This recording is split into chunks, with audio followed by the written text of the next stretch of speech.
Assalamualaikum warahmatullahi wabarakatuh. Bismillahirrahmanirrahim. Alhamdulillahi rabbil alamin. Wassalatu wassalamu ala sayyidina Muhammadin wa ala alihi wa sahbihi ajma'in, amma ba'du. Qala Allah ta'ala fi kitabil aziz, Allahu akhrajakum min buduni ummahatikum la ta'lamuna syai'an.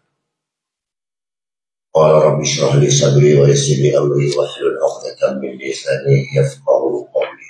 Al-ayat. Terima kasih pada hadirin, para jemaah sekalian yang dirahmati Allah, muslimin muslimat, dan juga yang sentiasa diberi kekuatan iman oleh Allah Subhanahu wa taala. Amin. Allahumma amin. Kita melanjutkan kuliah dalam bulan Muharram ini. Sudah banyak ustaz-ustaz menerangkan bab-bab Muharram, dan insyaAllah kita tak lama lagi pada hari Isnin dan Selasa ialah akan menyambut hari Tasu'ah dan juga Ashura. Jadi hari Isnin Tasu'ah, hari Selasa Ashura. Kenapa diberi nama Tasu'ah dan diberi nama Ashura? Apa maknanya itu? Bahasa Arab. Tasu'ah dinukil, diambil daripada kalimat tis'ah, maknanya 9. Ya. Ashura diambil daripada kalimat asyara, 10. Jadi ya, tis'ah itu Tasu'ah dipanggil. Jadi kenalah buat bubur Ashura. Sunat mengikut baginda Nabi sallallahu alaihi wasallam, kerana para sahabat-sahabat mengamalkan benar-benar itu.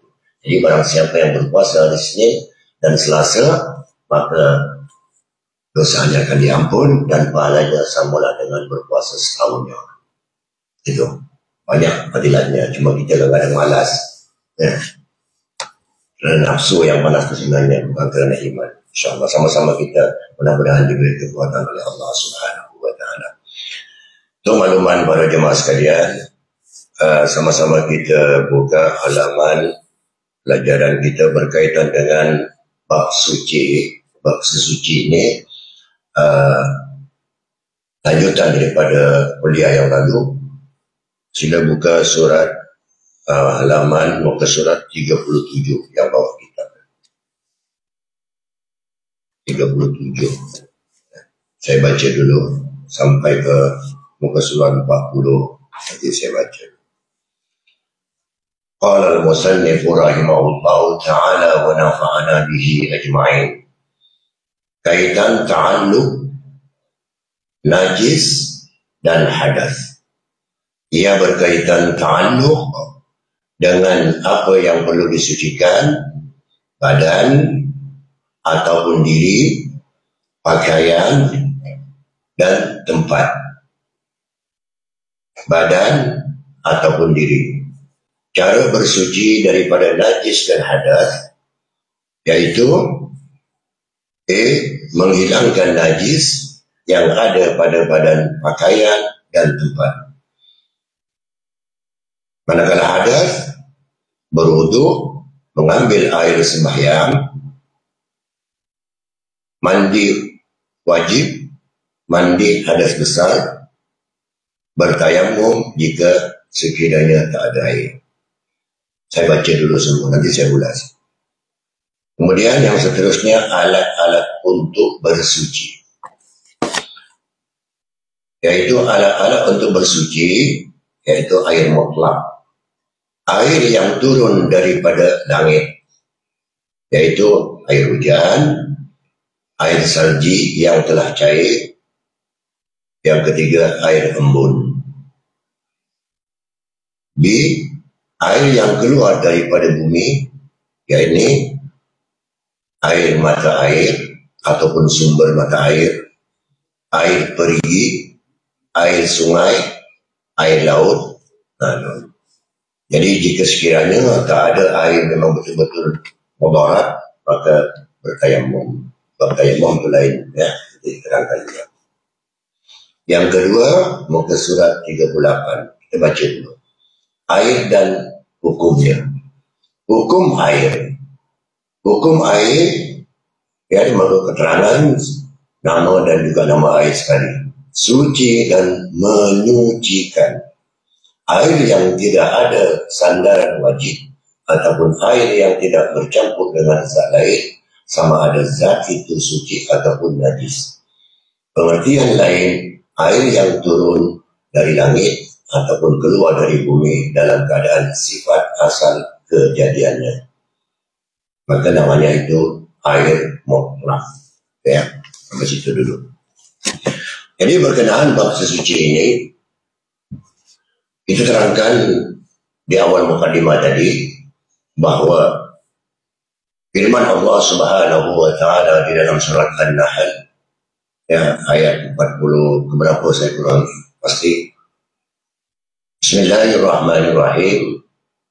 Wallahu akhrajakum min butuni ummahatikum la ta'lamuna syai'an.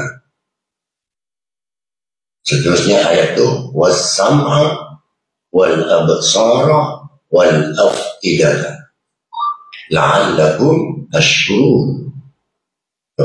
Ayatnya berserat ada hubung kait dengan sesuci, dan juga berkait ada hubung kait dengan orang yang suci, tempat yang suci, pakaian yang suci. Jadi berkaitan dengan ta'alluq, najis dan hadas.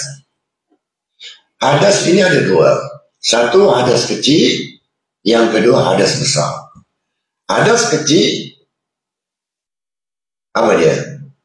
Yaitu mengambil wudu, adanya kita batal buang air kecil ataupun air besar, ataupun kita keluar angin, yaitu keluar kentut, maka itu dinamakan hadas kecil. Ya, manakala hadas besar pula, yaitu mandi wajib. Ya, mandi wajib itu mandi junub lah. Nah, akan saya nak terangkan balik bab mandi wajib macam mana. Dan tentu dah tahu, dulu dah belajar semua tentang bab ni saya rasa. Ya, cuma cara kita, kadang orang kita sebelah timur sini ni senang kalau mandi. Ya, jirus, insyaAllah dah masuk semua air. Kenapa? Kerana kita ni janggut, ada yang ada yang tak ada. Jadi kalau orang mandi wajib, tentunya kena gosok betul-betul air masuk menyerap ke tubuh badan kita.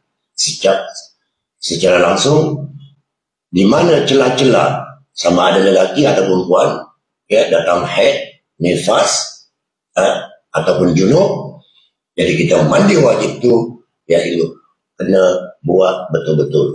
Sebab Rasulullah SAW kalau mandi wajib ni, kepalanya digosok-gosok betul-betul, air masuk ke dalam, gosok tonyak tenis macam tu. Jadi air betul-betul meresap dalam kulit kita. Kerana rambut Rasulullah tu agak tebal. Jadi kalau kita orang botak tu senang lah.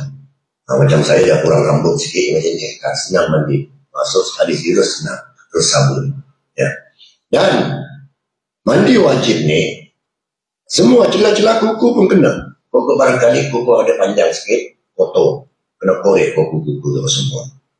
Itu untuk mensucikan anggota badan kita. Kalau mandi wajib.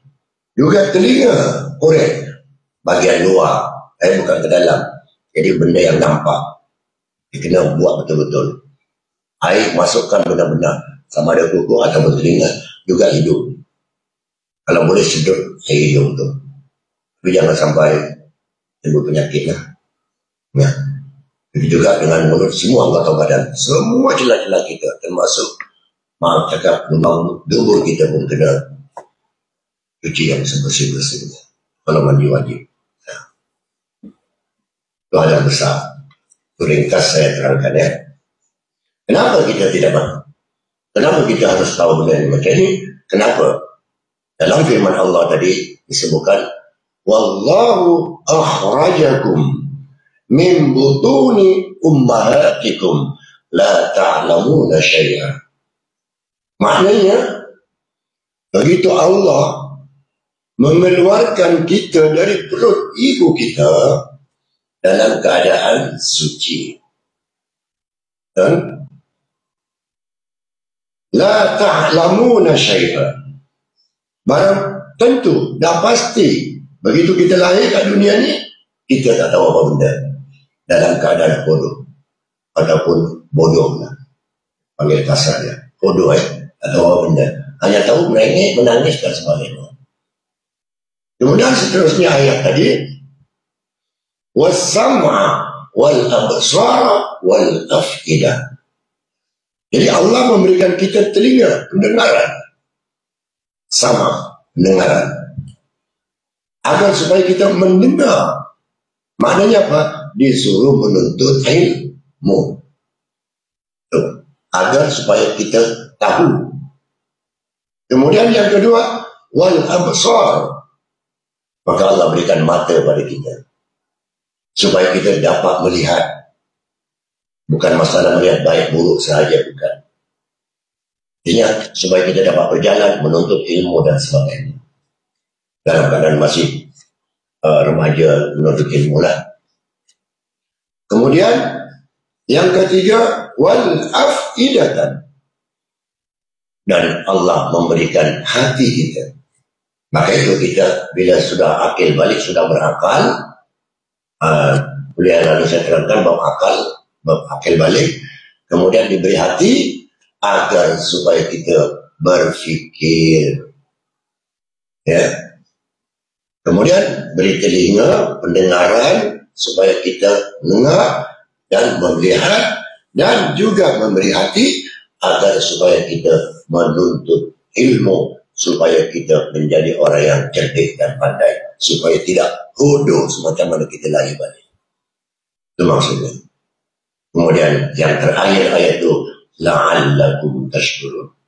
Malang sekali orang yang telah diberikan pendengaran, diberikan penglihatan, diberikan hati yang sempurna, la'allakum tashkurun. Hanya sedikit yang bersyukur. Ini ada hubungan kait dengan bab suci. Kenapa? Begitu kita lahir ke dunia dalam keadaan suci, kullu maulud yuladu alal fitrah, kata baginda Nabi. Setiap orang yang lahir ke dunia ini adalah fitrah, suci. Ya. Baby, anak bayi kita yang lahir ke dunia itu suci. Itu. Kullu maulud yuladu alal fitrah. Jadi, saya terangkan bab sini. Kenapa saya terangkan bab ini? Kerana Rasulullah ini adalah manusia, seorang manusia dan juga Rasul, Nabi yang suci.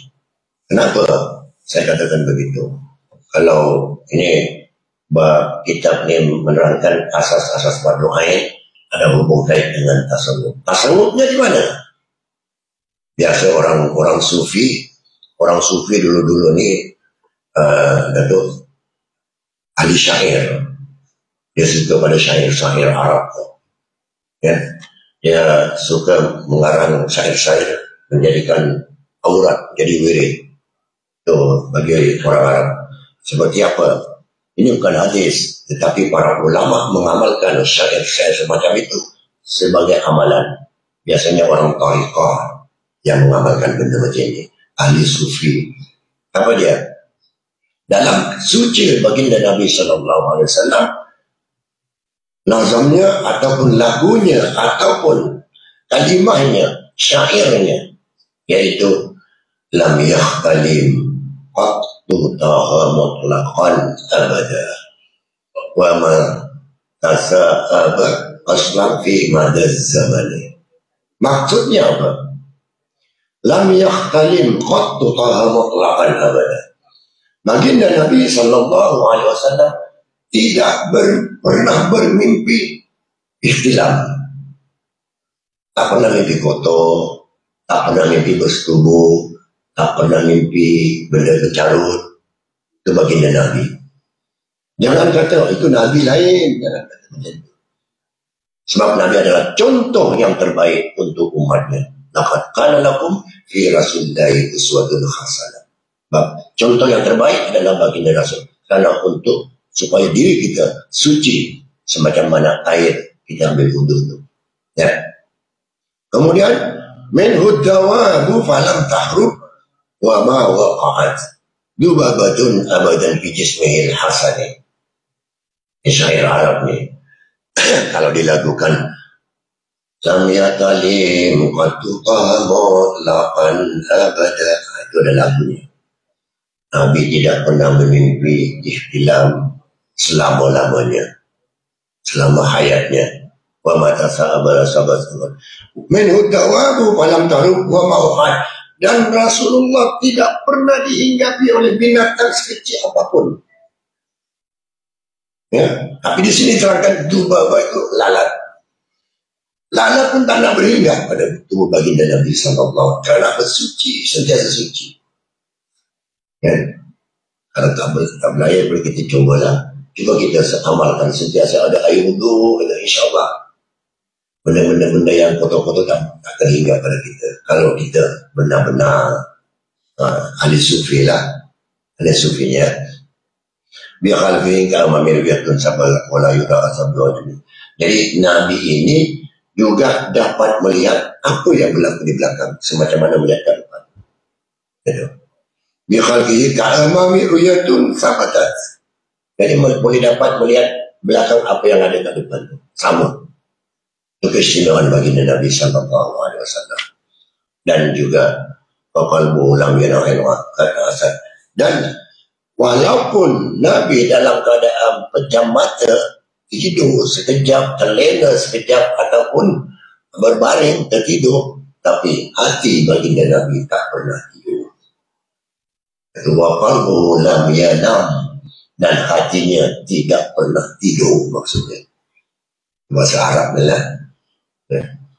Wal ainu qad na'asat, walaupun matanya ain baginda Nabi sallallahu alaihi wasallam tidur.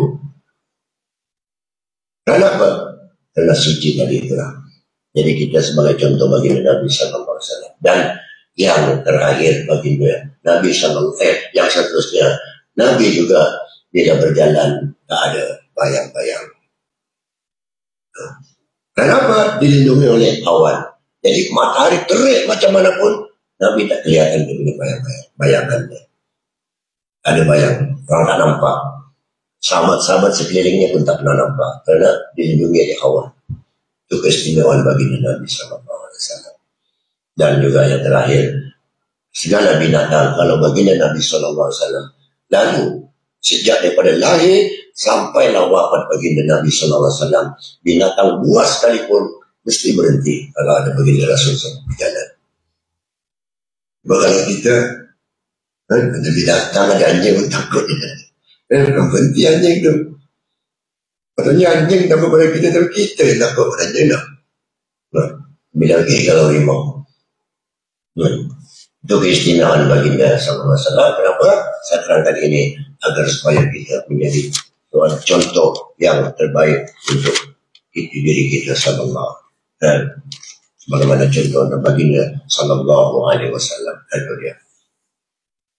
Dan seterusnya ialah air yang turun dari langit, yaitu air hujan, juga suci untuk digunakan ambil wudu dan juga mandi hadas besar, asalkan lebih daripada 2 qullah. Sampai 2 qullah. Masalah qullah ini akan datanglah, ya. Maksudnya air suci. Dan air salji yang telah cair juga boleh mengambil wudu. Cuma kalau kita mengambil wudu, ambil air sembahyang, air terlalu dingin, terlalu sejuk, maka hukumnya makruh saja. Tak menjadi halangan, asalkan suci. Sama juga dengan air panas. Terlalu panas juga hukumnya makruh kalau kita ambil wudu. Boleh. Cuma makruh lah. Ya.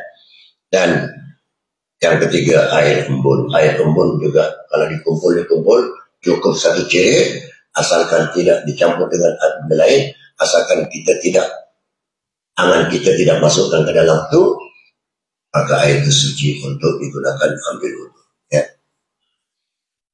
Dan seterusnya yaitu air yang keluar daripada bumi, mata air. Katalah bukit ini ada mata air. Air itu mengalir, itu suci itu. Dan Asalkan kita tak nampak jelas binatang buas ataupun binatang yang najis lalu di situ. Itu suci. Itu mata air. Celah-celah mungkin biasa ada mata air kan. Mana-mana lah. Itu suci. Asalkan tak ada binatang yang datang ikan najis ke situ.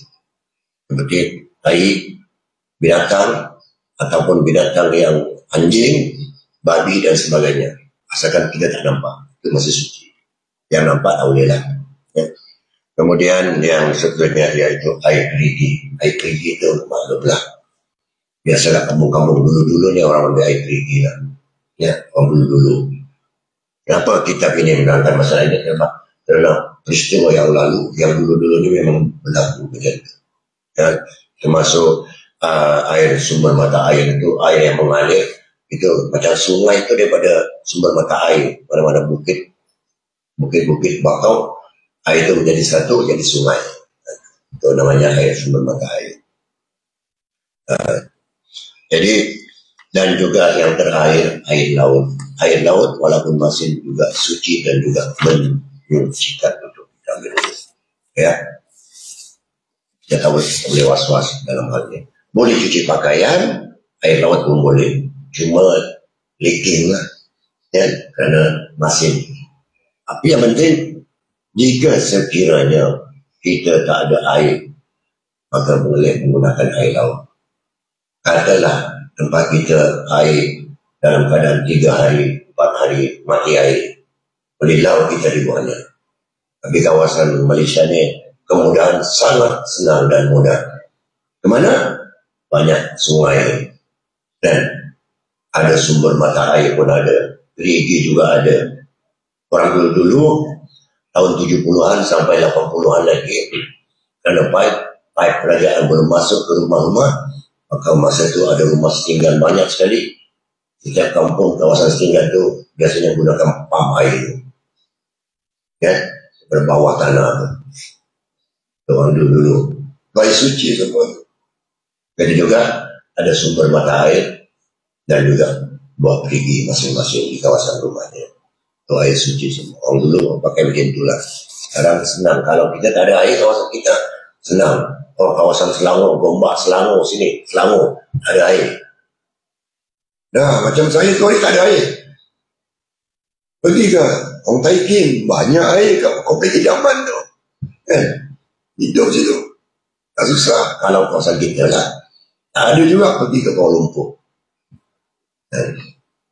Maksudnya mengelak daripada Tayamum. Kerana Tayamum airnya pun masih banyak, kawasan sungai masih ada. Boleh pergi ke Jalan Gombak Batu 12 ambil wudhu di situ. Tak ada masalah kalau tempat kita lah.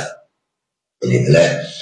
Dan juga orang yang suci agar supaya kita suci anggota badan, suci pakaian, suci hati, suci pendengaran, suci mata, sesuai dengan firman Allah Subhanahu wa taala, agar supaya kita didampingi selalu oleh para malaikat. Karena didamping oleh malaikat, baca Quran sekalipun baca Quran dalam badan suci, malaikat duduk depan kita. Memang kita kadang-kadang tak perasan. Kan? Contohnya Al-Quran. Orang tahu Al-Quran. Oh, ini Quran. Contohnya lah, ini Al-Quran. Makna apa itu Quran? Orang tahu Quran ini suci, bersih dan suci. Jangan pandang enteng katanya, jangan pandang remeh, jangan pandang ringan. Al-Quran ini mushaf Allah Subhanahu wa taala. Maka itu orang yang tidak suci, orang yang kotor, waimah perempuan datang haid, datang bulan, nifas, wilaga dan sebagainya, maka tidak boleh menyentuh Al-Quran. Begitu juga lelaki yang dalam keadaan tidak suci, apatah lagi dalam keadaan junub. Sedangkan kita tak punya wuduk sekalipun, memang boleh tak ada wuduk menyentuh Al-Quran, tetapi kita kena menghormati, mengikut pada syariat. Dan orang yang dalam keadaan datang bulan, datang kotor, lelaki datang keadaan junub dan sebagainya, maka tidak boleh membaca Al-Quran dimanapun, sama ada di luar masjid apalagi dalam masjid. Itu tak boleh ya. Sebab Al-Quran ini, apa itu Al-Quran? Ada tulisannya. Dan boleh Al-Quran itu ditulis Al-Quranul Karim. Dan maksudnya Quran yang mulia. Beda. Jadi apa makna Al-Quran? Apa makna Al-Quran? Memang kalam Allah semua. Maknanya, kalau orang belajar nahwu saraf, itu akan tahu Quran itu kalimat jamak. Asalnya ialah qara'a, ya, baca. Iqra, bacalah. Itu isim fa'il, ya. Kalau qara'a, baca, yaqra'u, dibaca. Quran, baca betul-betul. Iqra, bacalah. Itu maknanya. Jadi makru'un. Jadi Al-Quran ini kalau arti secara biasa ya, yaitu kalau menurut bahasa ialah bermakna bacaan. Tuh. Kalimah Quran berasal dari kata qara'a dan termasuk wazan fa'ala. Jadi manakala kalimah Al-Quran itu ialah berbentuk masdar, adapun isim maf'ulnya ialah makru'un. Jadi bahan bacaan. Tetapi di dalam itu adalah mukjizat Allah kepada baginda sallallahu alaihi wasallam. Maka itu banyak orang panggil kalamullah, kitabullah, dan memang betul kitab Allah. Karena itu mukjizat kitab yang diturunkan untuk kita. Maka itu orang yang tidak sekitar boleh baca. Jadi yang bermakna di dalam Al-Quran Al-Karim, kalimat Quran ini ada disebut sebagaimana firman Allah Subhanahu wa taala yang berbunyi, A'udzu billahi minasyaitonir rajim. Inna 'alaina jama'ahu wa Qur'ana fa iza qur'anahu fattabi Qur'ana. Surah apa ini? Al-Qiyamah. Ya. Betul ya? Inna 'alaina jama'ahu Qur'ana wa Qur'ana fa iza qur'anahu fattabi Qur'ana. Itu surah Al-Qiyamah. Bermaksud apa? Sesungguhnya mengumpulkan Al-Quran. Maksudnya mengumpulkan Al-Quran itu ke mana? Dalam dada kita, dalam diri kita, hati kita. Itu sebabnya bila mana kita membaca Al-Quran, kalau sudah hafal, jangan, kalau boleh elakkan lupa. Contoh surah Alam Nashrah, lepas tu tak pernah dibaca lama, lepas tu lupa, itu akhirnya kita dapat dosa. Itu sebabnya tahfiz menghafal Al-Quran baik. Niat nawaitunya untuk menghafal Al-Quran 30 juzuk. Tetapi bila remaja, bila dah kahwin, jarang diamalkan, akhirnya lupa. Ini surah berapa, ini juzuk berapa, ini ayat berapa, dan lupa, maka hukumnya dosa. Tuh, Quran ni. Kan permainan Quran ni. Bukan hafal-hafal gitu aja. Maka itu, man ta'allamal Qur'ana wa 'allamahu. Khairukum man ta'allamal Qur'ana wa 'allamahu. Sebaik-baik umat. Khairukum. Sebaik-baik di antara kalian. Man ta'allamal Qur'ana. Siapa yang mengamalkan Al-Quran? Belajar Al-Quran maksudnya. Wa'allamahu, dan mengamalkan Al-Quran. Itu sebaik-baik umat. Itu kalau boleh dapat maknanya sekali. Kalau setakat hafal-hafal videonya bukan boleh, baik-baik, elok-elok. Tapi kalau tahu dengan makna apa yang kita baca itu, lebih baik. Itu dia. Jadi dalam surah Al-Qiyamah macam itu ya. Sesungguhnya mengumpulkan Al-Quran yakni dalam dada kita dan menetapkan bacaan itu adalah tanggungan kami. Fa idza qur'anahu fattabi Qur'ana. Oleh karena itu, jika kami membacanya adalah ikuti bacaannya. Macam mana cara ikuti bacaannya? Bagi tartilnya, makhrajnya, ya. Contoh senang aja lah. Fatihah lah yang belum raya. Ada orang Alhamdulillahi Rabbil Alamin, karena mentang-mentang dah biasa, dah hafal, seakan-akan haknya itu dah bunyi. Nak kata bunyi hak tidak, nak kata bunyi hak pun tidak. Alhamdulillahi, betul lah macam hak. Sebab kalau alham, maknanya sudah lain. Lagi-lagi Rabbil Alamin, ain. Kalau Rabbil Alamin bunyinya itu sudah menghina Allah namanya itu. Kan? Binasa artinya alam itu. Rabbil Alamin, Tuhan binasa, bahaya itu. Dan makna lain. Maka itu ya Rabbil Alamin, ain. Maksudnya itulah menurut faedah Quran wa tabi Quran.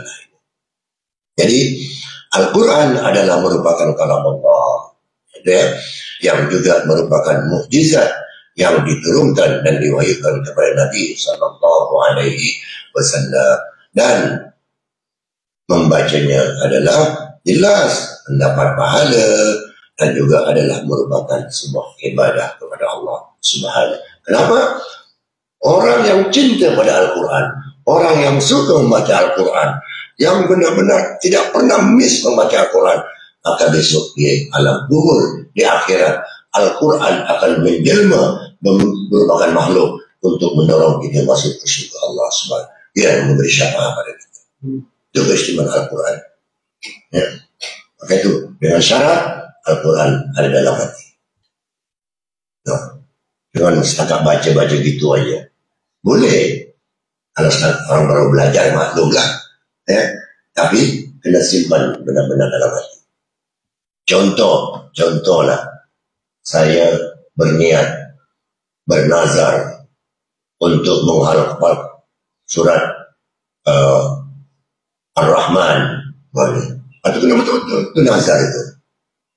Kalau tak ditunaikan, maka dosalah kita. Kena bayar kifarah. Kemudian bila kita dah hafal benar-benar, tak diamalkan, apabila sudah hafal, maka belajar makna dari apa yang kita hafal. Itu yang terbaik macam tu. Yang disuruh memang macam tu. Baru khairukum man ta'allama al-Qur'ana wa 'allamahu. Baru jadi orang wa 'allamahu. Baru betul-betul orang yang mengamalkan. Itu dia. Sebab kalau kita mengamalkan benar-benar Al-Quran ini, confirm sulit untuk melakukan maksiat, jarang melakukan maksiat kalau betul dihayati. Tapi kalau setakat baca-baca gitu aja tak ada apa-apa. Nah, melainkan kita, anak-anak kita masih kecil, belajar membaca, menghafal itu beza dengan kita yang sudah dewasa gini. Itu yang terbaik, karena bahan suci tadi. Jadi ada umur kait dengan bab suci ni, taharah. Jadi yang seterusnya kita kata balik kepadanya. Jadi air dan hukumnya, hukum air ialah suci dan menyucikan. Apa keterangannya? Air yang tidak sandaran wajib atau air yang tidak bercampur dengan zat lain, sama ada zat itu suci ataupun najis.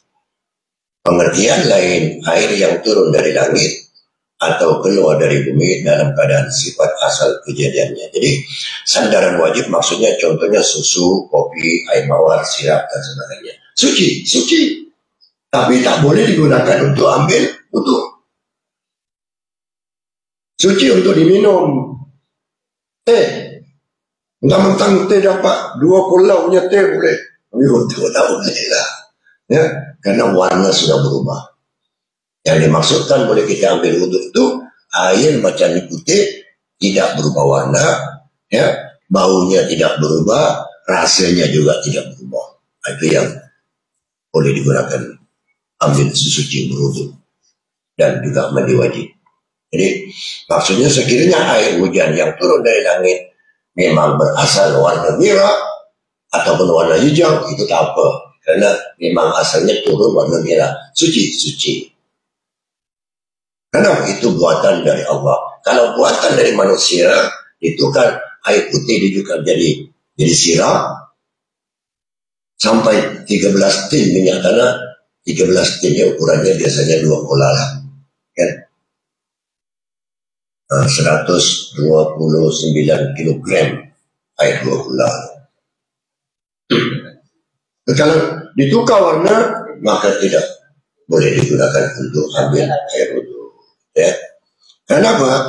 Itu kalau air yang tadi yang saya baca tadi itu namanya air mutlak. Artinya mutlak benar-benar sudah suci. Itu yang boleh kita pakai.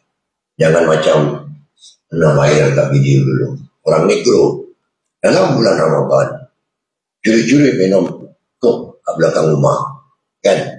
Minum kok, tiba-tiba ada kawan dia datang, kau tak puasa?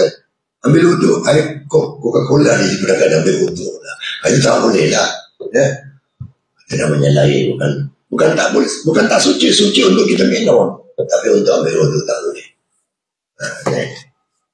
Jadi manakala hukum air, hukumnya sekarang ya, tadi air, dan hukumnya sekarang hukum air suci, tetapi makruh digunakan. Saya dah terangkan tadi, air yang berada dalam bekas logam yang boleh berkarat seperti besi dan tembaga. Orang dulu semua ni biasanya mengamalkan. Ya, selain daripada bekas daripada emas dan perak yang terjemur di bawah panas terik matahari. Itu.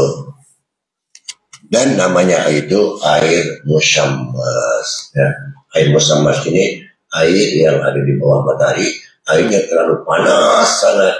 Itu adalah makruh untuk digunakan pakai sambil wudhu. Dan tunggu sejuk baru boleh.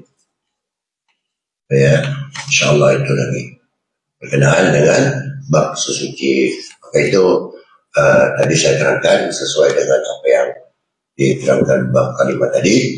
Wassam'a wal absara wal afidah. Kita diberi pendengaran, diberi penglihatan, diberi hati oleh Allah agar supaya kita menjadi orang yang berilmu. Itu maksudnya. Dalam surat An-Nahl, saya baca sekali lagi. Wallahu akhrajakum. Wallahu akhrajakum. Allah mengeluarkan kamu min butuni ummatikum, dari perut ibu kamu. Itu maknanya biasa tu. Ya? Kadang-kadang wallahu, kalau bahasa sebenarnya wallahu adapun Allah macam itu. Akhrajakum, mengeluarkan kamu sekalian, min butuni ummatikum, dari perut ibu kamu. La ta'lamuna syai'an, tak mengetahui apa benda pun, satu benda tak tahu apa-apa. Kalau kita orang lain di dunia itu artinya bodoh, tak tahu apa-apa, hanya tahu nangis. Tuh. Kemudian seterusnya ayat itu was-sam'a wal absara wal af'idatan. Jadi Allah beri pendengaran pada kita, was-sam'a. Kemudian wal absar, beri penglihatan, wal afidah, beri hati. Agar supaya kita menuntut ilmu, agar supaya kita tidak buta kayu, agar supaya kita tahu tentang hukum-hukum Allah Subhanahu wa Ta'ala, agar supaya kita tidak tersasul untuk beribadah kepada Allah Subhanahu wa Ta'ala. Malang sekali terusnya ayat itu, la'allakum tashkurun. Jadi hanya sedikit orang yang bersyukur dengan diri penglihatan, pendengaran, dan hati ini. Dan padahal benda ini adalah sangat bermanfaat. Baca betul-betul ayat itu. Surah An-Nahl itu. Itu ada. Yang baca surah An-Nahl mungkin ayat 40-an begitulah. Tak silap saya. Saya ulang. Wallahu akhrajakum min butuni ummatikum. Sila lihat tafsir. Nanti ada. Ya. Itu hari Minggu itu ada belajar tafsir, kita kena hayati. Saya sokong dan setuju dengan ustaz yang mengajar tafsir Quran. Sangat detail. Bicara dia tu. Cara menyampaikan, kupas ayat-ayat yang sebenar. Agar supaya dia menanam kepada hati kita. Kalau tak datang kita rugilah. Tafsir Quran. Itu penting tu tuan-tuan. Ya. Itu mohonlah datang nanti. InsyaAllah. Jadi itu Kalau nak bertanya, paginya bolehlah. Sebelum isyak lagi 3-4 minit isyak. Kalau nak bertanya, saya bagi ruang. Kita bermuzakarah. Ada yang nak tanya tak?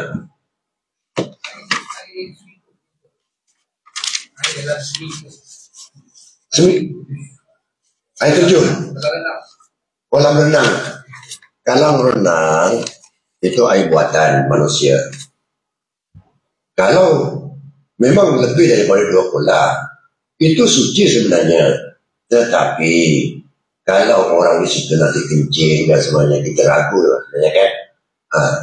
Kalau nampak mana tahu ataupun was-was, ini kolam renang ni betul lah, confident ke kita ni. Tak ada ke orang kencing dalam suara dia ni. Dalam menyelam dia kencing lah nanti. Kita was-was, baik tak usah. Kalau was-was. Tapi kalau yakin benda itu suci dan menyucikan, boleh. Kan? Datang junub, kita dalam keadaan junub, nak mandi wajib, dalam kolam renang. Wah, senang, mudah sangat. Kan? Kalau kolam renang personal, itu bolehlah. Kalau awam yang tempat katakan ada kawanan tu, Sunway Lagoon contohnya, kan? Ada kolam renang, budak kecil, orang non-Muslim, orang Islam campur aduk kat situ. Dan kita tak tahu sama ada kencing ke dalam tu, kita pun tak tahu dah. Memang warna tak berubah, kan? Rasa tak berubah, boleh juga kalau yakin. Tapi kalau ada penyakit was-was, elakkanlah. Itu air buatan. Air apa? Boleh, sebab lebih daripada 2 kolam. Boleh. Memang ada klorin di dalam ubat. Itu sebab saya katakan tadi, kalau ataupun jika sekiranya kita merasa bimbang, was-was, saya tak usah. Tapi kolam renang zaman sekarang ini dah moden. Apabila kita dah berenang, ada tempat bilik air khas untuk membersihkan balik tubuh badan kita. Betul tak? Walaupun kita ambil wudhu situ, ada tempat lain lagi berhampiran. Disediakan bilik air khas untuk kita mandi. Kan? Bilas balik kat situ. Tak digalakkan lah. Orang perempuan nak tanya kamu dia? Kuat sikit. Air mineral tak cukup. Air mineral yang besar, tapi kalau lebih daripada satu cerit basah air itu boleh digunakan untuk berwudu. Sebab apa? Tidak berubah warna, rasa tidak berubah, dan baunya pun tak berubah. Itu boleh digunakan ambil wudu air mineral. Boleh. Biasanya orang umrah pakai itu. Dan orang umrah bawa itu kadang-kadang spray. Dan boleh. Jika kalau air mengangkat 2 kolam, kolam rumah dia kan, nampak dia ambil wudhu, tapi dalam tu ada air tidak. Baik. Yang ini ya.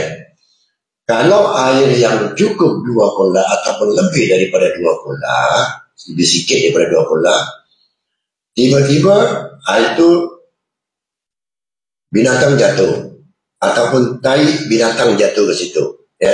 Contohnya tai cecak. Kalau kita nampak, itu tak boleh pakai. Tapi kalau kita tak nampak, tiba-tiba dah ada kat situ, itu boleh. Faham tak? Dan binatang yang sudah menjadi bangkai, mati, tiba-tiba jatuh ke dalam air kolam yang 2 kolam tadi itu, seperti lalat. Kalau kita sengaja membunuh, batu jatuh ke situ, kita boleh pakai. Tapi kalau dia jatuh sendiri, mati sendiri kat situ, kita boleh pakai. Dan walau cecak sekalipun boleh. Sudah ada diterangkan dalam kitabnya ada. Tapi belum sampailah. Ya, kalau nak tahu halaman berapa? 44 pun. Halaman berapa? Ada diterangkan ni.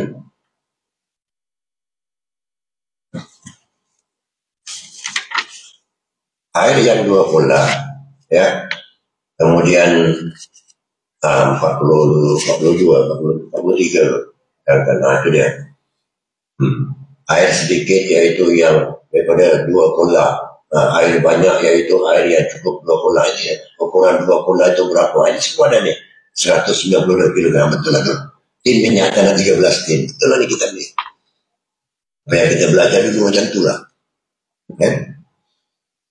Jadi kalau sekiranya air yang berubah, salah satu sifatnya warna, bau dan rasa kerana terkena najis, sama ada air itu banyak atau sedikit, air ini tidak boleh digunakan untuk bersuci. Air yang sedikit kurang daripada 2 kola yang terkena najis walaupun tidak berubah salah satu sifatnya, tetapi jika ada 2 kola ataupun lebih dan tidak berubah sifatnya, sah untuk bersuci. Air mutanajis namanya. Ya tu.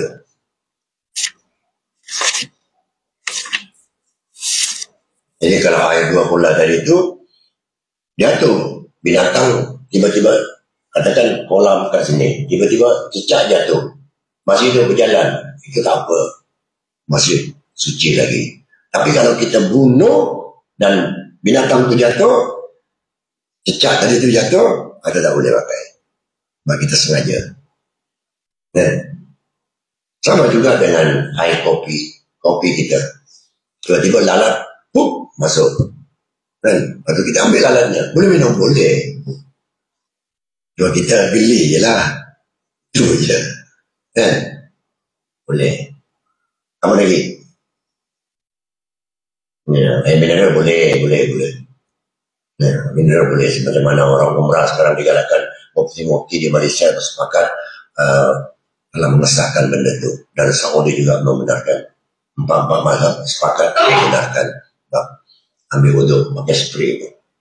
Asalkan spray yang dalam tu tidak kita dicampur dengan benda-benda bahan lain. Ya.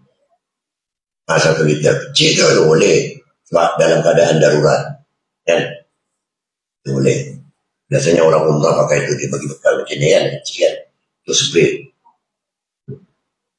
Tapi kurang sempurna lah kan bagi orang yang waswas, dia tak nak tu benda tu.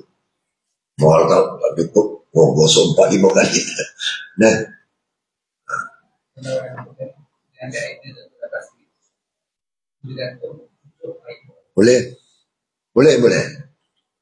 Boleh, asalkan kita tidak berubah warna tadi tu. Itu je.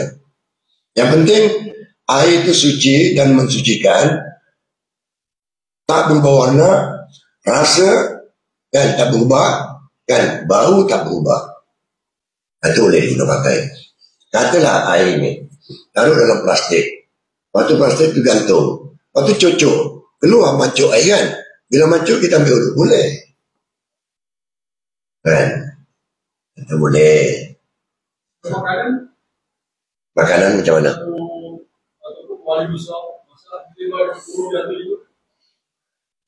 Burung apa? Burung yang halal dimakan ataupun yang tak halal dimakan? Kalau burung gagak itu kena buang, itu tak boleh. Tahu dia. Dan najis itu. Kalau burung yang halal dimakan boleh, tak ada masalah. Burungnya masih hidup. Kalau burung yang halal dimakan, sembelih terus. Senang dia. Tapi tiba-tiba burung hidup, kata burung merpati, halal kita makan. Lepas tu kita masakan satu kuali. Tiba-tiba burung merpati tembak, jatuh, lepas tu tembak balik. Boleh. Pasti suci lagi. Kalau mati tak boleh. Mati tak boleh. Minta maaf tak.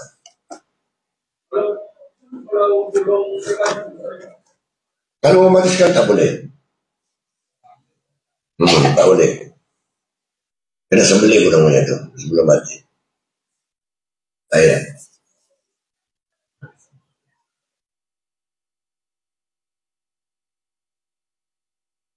Burung yang halal dimakan, tiba-tiba kat situ, kita yang bunuh ataupun mati sendiri ataupun mati, tiba-tiba mati kat situ, terendam dalam kuali kerana panas, kan? Terus masalah dengan burung-burungnya sekali. Burungnya kena sembelih lah sebelum mati. Tapi kalau tiba-tiba kita tak nampak, tiba-tiba jatuh burung kat situ, Kita pergi ke depan. Setelah ke belakang, tiba-tiba burung sudah mati dah. Kan? So, tak boleh pakai lah. Ya. Wallahu a'lam bishawab. Saja yang dapat saya sampaikan, mudah-mudahan bermanfaat untuk diri saya sendiri dan juga untuk tuan-tuan sekalian. Sama-sama kita akhiri dengan doa, mudah-mudahan ilmu yang kita sampaikan ini walaupun sedikit bermanfaat. Dan contoh Rasulullah tadi telah saya sampaikan, Nabi yang tadi bukan utama melakukan abadan. Jadi Nabi tak pernah ikhtilam selama kena suci, dan Nabi tidak pernah bermimpi yang buruk. Wallahu a'lam bishawab. Bismillahirrahmanirrahim. Alhamdulillahirabbil alamin. Allahumma anfa'na bima 'allamtana wa 'allimna ma yanfa'una rabbi zidna ilman bi rahmatika. Allahumma iftah qalbana min abwabil ilmi wa yassir lana ilman wa fahman fi kulli waqtin wa makanin bi rahmatika ya arhamar rahimin. Sallallahu ala sayyidina Muhammad wa ala alihi wasallam. Alhamdulillahirabbil alamin. Assalamualaikum warahmatullahi wabarakatuh.